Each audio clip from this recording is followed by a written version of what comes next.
పోలీసులు సహకరించాలి. వేదవతి ప్రాజెక్టుకు ఈ బడ్జెట్ లోనే 500 కోట్ల రూపాయలు. వేదవతిని వెంటనే వేదవతి ప్రాజెక్టును వెంటనే వేదవతి ప్రాజెక్టు పరిధిలోకి ఆస్పరి మండలాన్ని వేదవతి ప్రాజెక్టు పరిధిలోకి ఆస్పరి మండలాన్ని వేదవతి ప్రాజెక్టు పరిధిలోకి ఆస్పరి మండలాన్ని రాజకీయ పార్టీలు ప్రజా సంఘాల ఐక్యత రాజకీయ పార్టీల ప్రజా సంఘాల రాష్ట్ర ప్రభుత్వం నుండి వైఖరి. ఈ బడ్జెట్ లోనే వేదవతి ప్రాజెక్టుకు 500 కోట్ల రూపాయలు. ఈ బడ్జెట్ లోనే వేదవతి ప్రాజెక్టుకు 500 కోట్ల రూపాయలు.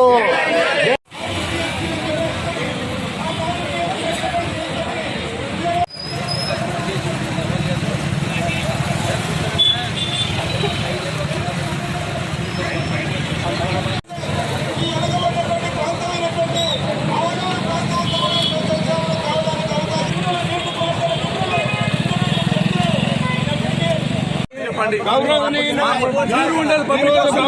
ముఖ్యమంత్రులు ఏ చేస్తానైతే గౌరవనీయులు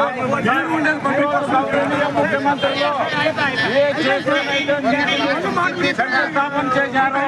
అదే చేతోటే ఈ రోజు మాకు దేవుడు వచ్చే విధంగా లేదు 1 అవర్ చేశారు.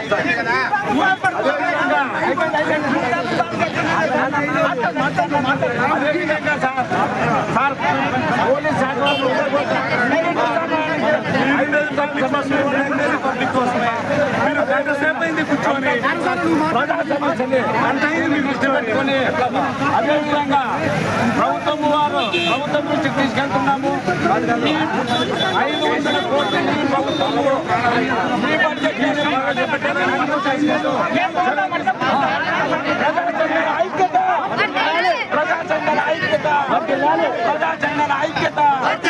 ప్రజా సంఘాల ఐక్యత. ఈరోజు ఏదో ప్రాజెక్ట్ కోసం నిధులు కేటాయించాలని చెప్పని రాజకీయ పార్టీలు ప్రజా సంఘాలు అదేవిధంగా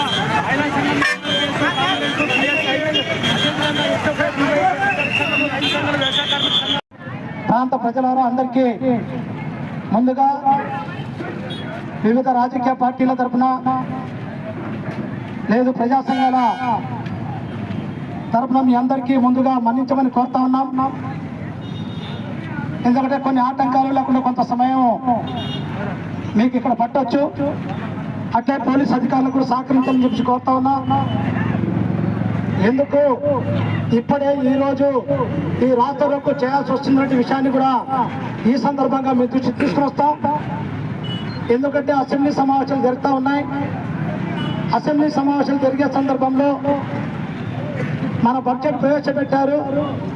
బడ్జెట్లో వేదవతి కానీ లేకపోతే కర్నూలు జిల్లాలో ఉన్న పెండింగ్ ఉన్న ప్రాజెక్టులకు నిధులు ఏమైనా కేటాయించారని చూస్తే చాలా ఆందోళనకరమైన విషయాన్ని మనం చూస్తూ ఉన్నాం.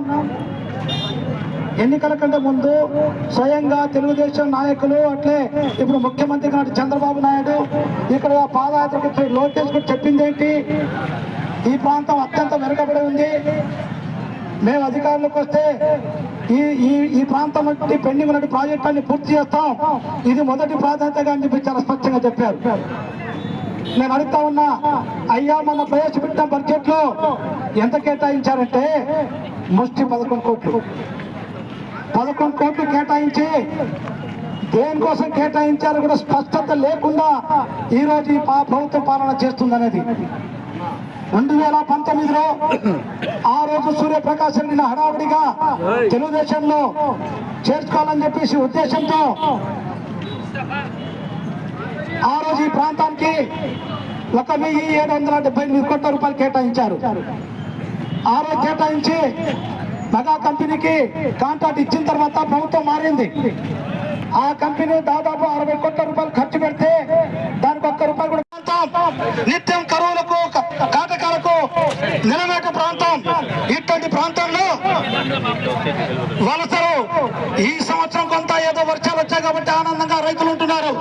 ప్రతి సంవత్సరం వేల కొలది వలసలు వెళ్తుంటే ఆ వలసల్లో దారిలో అనేక మంది చనిపోతుంటే ఆ పిల్లలందరూ కూడా అనాథలుగా మిగులుతుంటే ఈ ప్రభుత్వానికి కనీసం జ్ఞానం ఉందని చెప్పేసి ఈరోజు ఆలోచించమని కోరుతా ఉన్నాం.